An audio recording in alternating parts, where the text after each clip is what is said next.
You guys have been traveling for about a week in the Iron Bull at this point after you teleported away from the destroyed fort that the dragon demolished. Now you're passing into Calgar proper. You guys were on the old Imperial side before, and now you've kind of crossed through no man's land and you're going into the main part of Calgar. So you're seeing all these like rolling fields of tall green grass and magical forests and flowers. It's a fanciful land of fanciful things. And Timmy 2's been driving for about a week, but he's okay. We should probably make it 2 weeks just to be safe. He'll be literally drive until he either drops dead from exhaustion or Syra tells him he can stop. Okay, good. Nobody tell him he can stop. The other thing is, it's getting kind of, there's a lot of stank going on inside the Iron Bull, because you guys haven't really, the Iron Bull was not meant to be lived in. It was not really meant to, at least not for long periods of time. So everybody's getting kind of funky, and you're looking to kind of bed down for a little while or find a place to stay where you can at least take a shower, take a dump in something besides a bush. I'm going to be petting Ariel. Okay, so you're going to be petting Ariel. I think Uhtred, didn't you say you were going to be praying before? Yeah, generally, if Uhtred's not doing anything else, he's probably praying. And Kane, are you just polishing your gun? Or are you just shooting at random things in the environment for shits and giggles? I'm going to do both, actually. I'm going to test it, make sure it's in working order. So you can either do it from inside the Iron Bull, because you can open up the side panel and shoot from that, or you can get up on the roof. I'll do it from the side panel. Sounds easier. So, Kane, I'm going to have you roll a spot check for me. The higher you roll, the more I'm using the target. 5! Okay.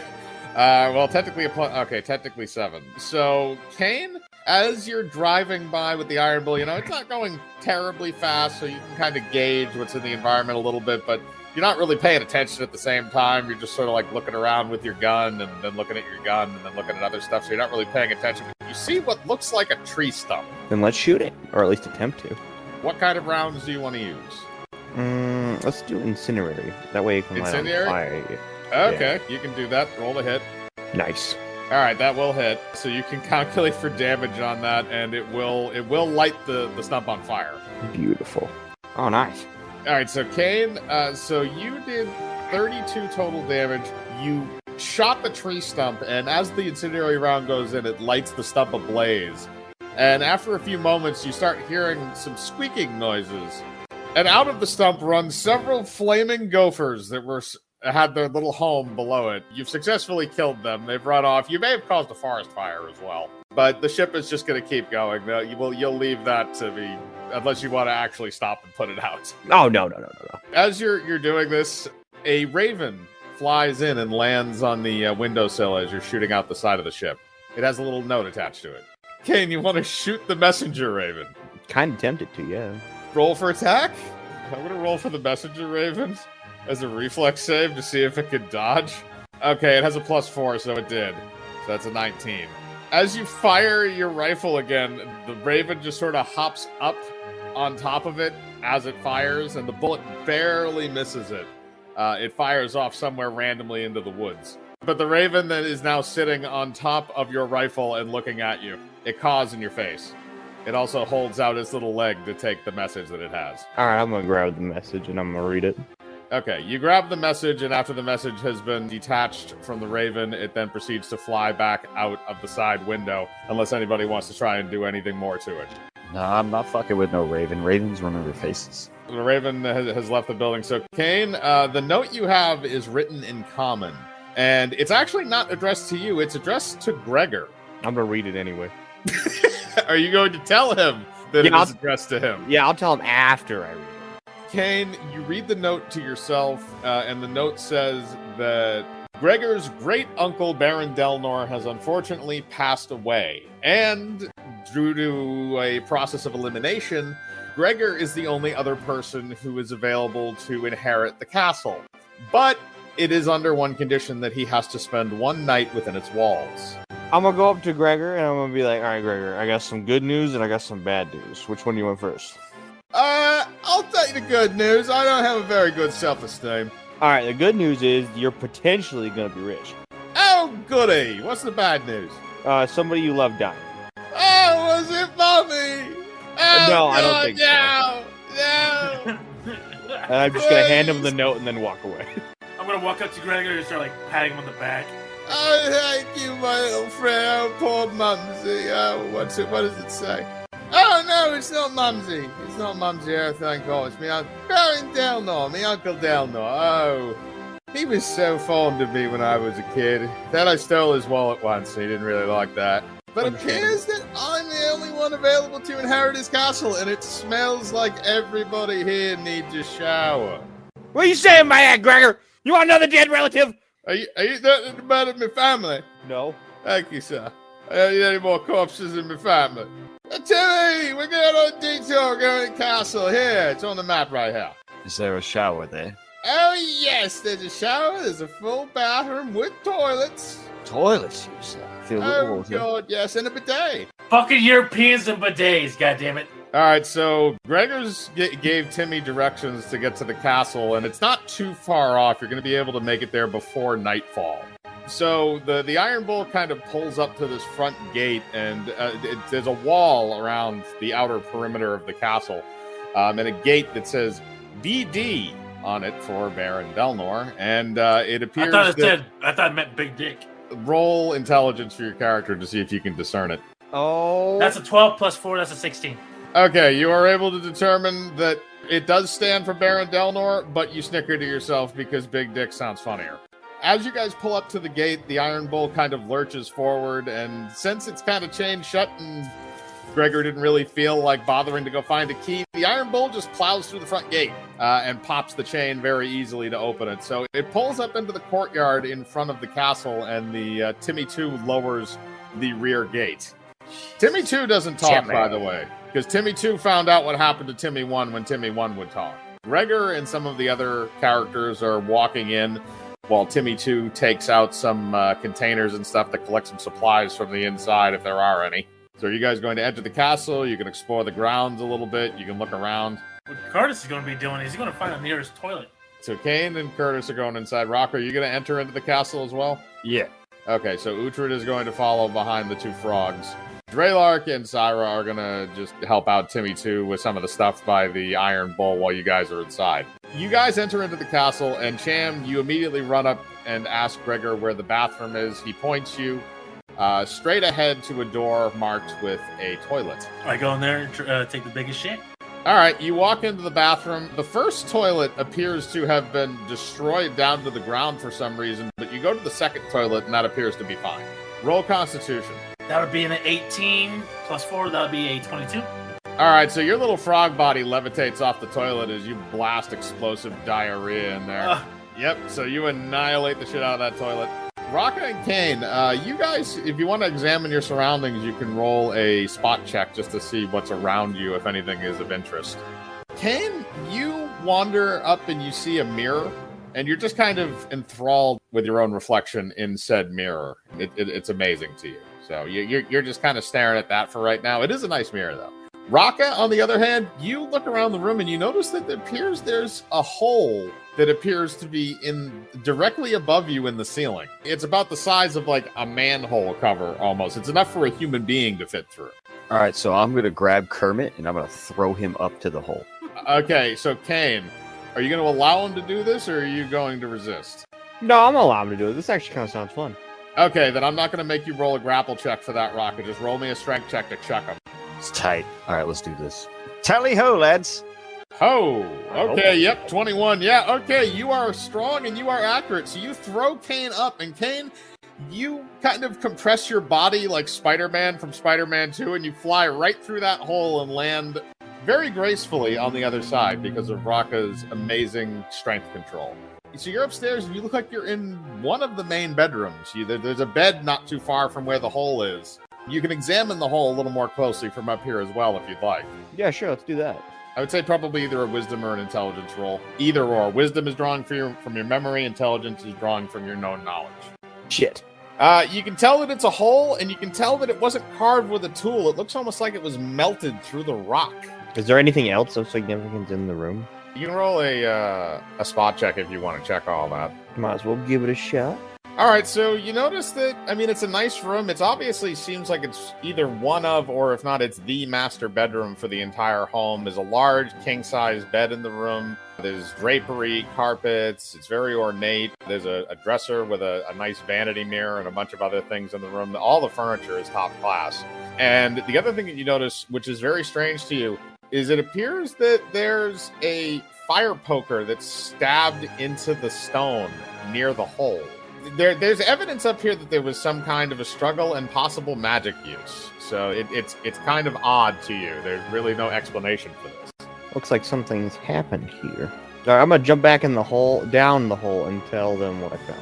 You jump back down through the hole, and since Curtis is still shitting his brains out in the bathroom, you relay to Uhtred that it appears that there's been some kind of a struggle or a fight upstairs, and the hole was somehow melted through the stone.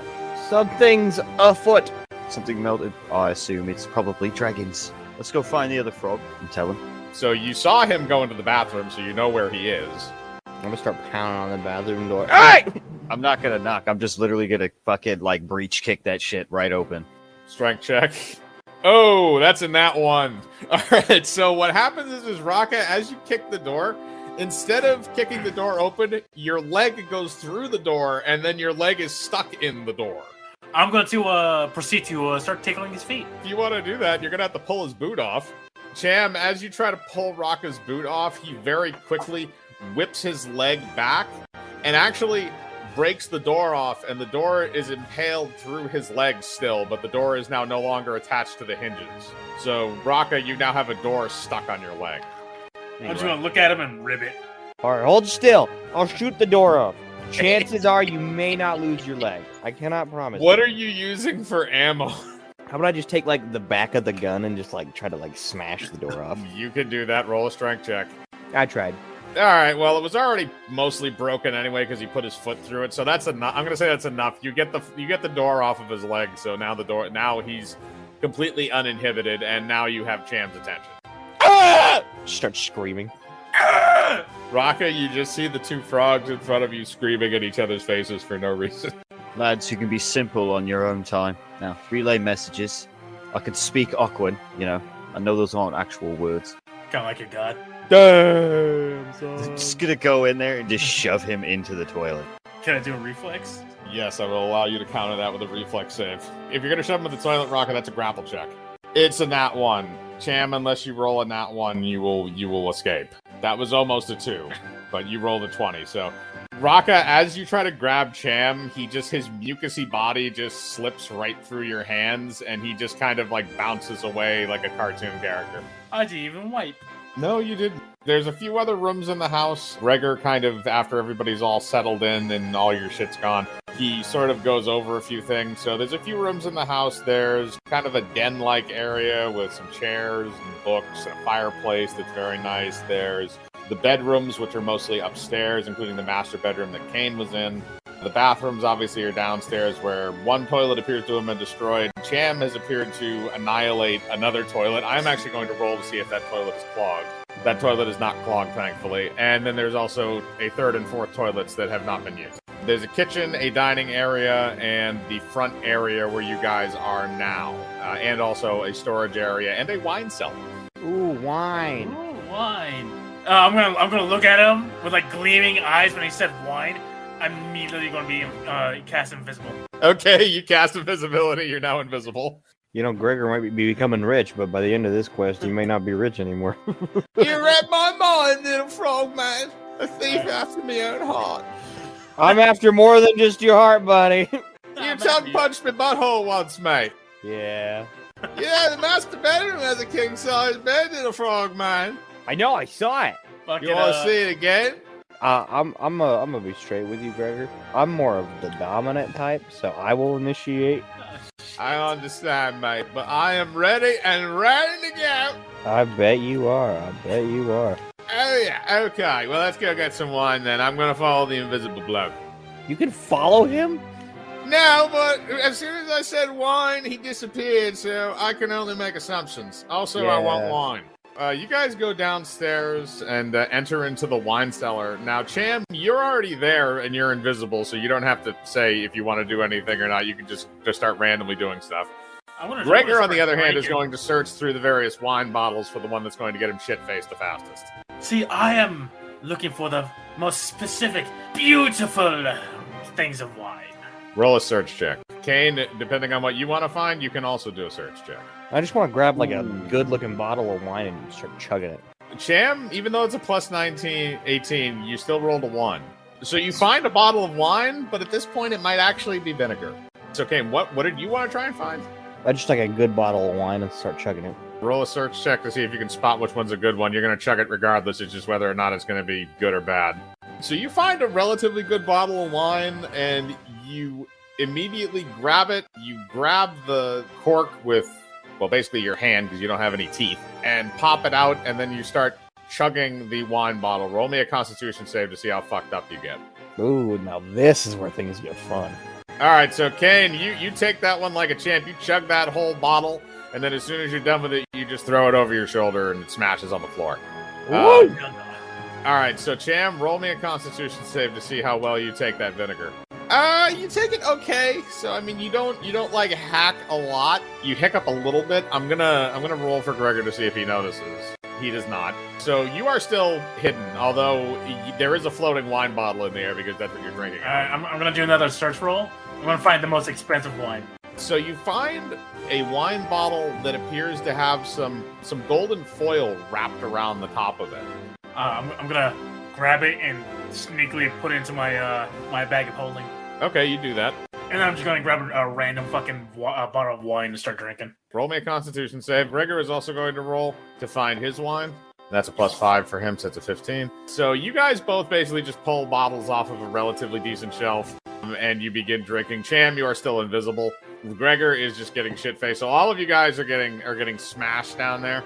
Upstairs, everybody else is just sort of wandering around and doing some different things. Some of the characters have made their way to the kitchen to start preparing various things for dinner because it's starting to get late now. And there are still food stores in the building since it was lived in until relatively recently. So there is stuff in there, dry goods, different things like that, pots and pans, stoves, that kind of thing. So you guys can actually do cooking and different things in there. The other thing is, Raka, are you going to do anything while they're down in the basement getting sloshed on wine? I'm going to go down there with a bottle of wine filled with water and pretend to get sloshed with them. I'm going to say it's going to be a bluff check because you're trying to trick them. You guys are already pretty sloshed, so I'll say that's enough by the time he gets down there. So, Raka, you pretend to get shit-faced with them, and you guys all party in the basement until dinner time when it's time to go upstairs and eat. So after that, everybody kind of eats at the table. Do you guys want to do anything at the table before bedtime? I'm gonna grab a bowl, put some food on it, and put it right next to my feet for Ariel. So you grab a little bowl that you fill with some pork on the table. So you fill it with a little bit of that and a few other things. You put it on the floor, and the dragon is very happy. Arch does the same thing with Fafnir, as does Velnos and Whopper Jr. After dinner, you guys kind of bed down for the evening. Gregor takes one of the side rooms. You guys can decide which rooms you want. Do you guys want to try and take one of the main bedrooms, like the one with the hole in it, or are you going to do like a side one? All right, so no butt fucking is going on this evening.